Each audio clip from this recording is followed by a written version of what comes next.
Yonge and Dundas Square is a place in Toronto that has changed drastically over the past decade.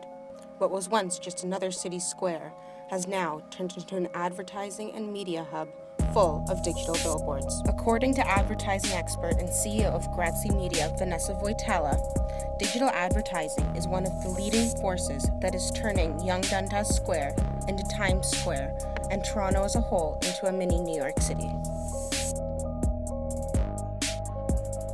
My name is Vanessa Voitella. I am the CEO of a company called Grazie Media.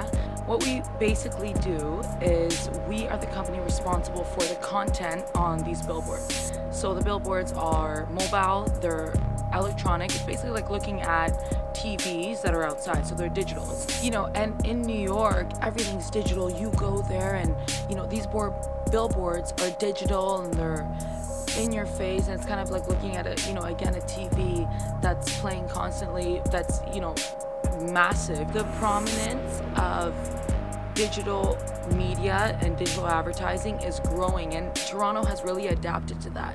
Toronto looked at clearly New York and all these places, and they said, okay, we have to get on their level. We have to adapt to this kind of new age. It's not just a still billboard anymore. It's not just that static image. And our company, Grazie Media, is one of the leading companies in Canada currently that is making that liaison between advertising in Canada and advertising in the United States.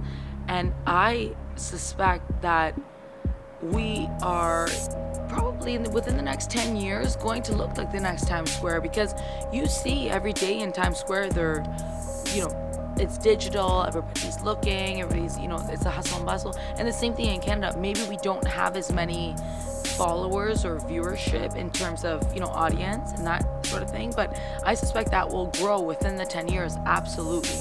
I think that we are one of the contributing companies right now into making Toronto the next Times Square, the next mini Manhattan.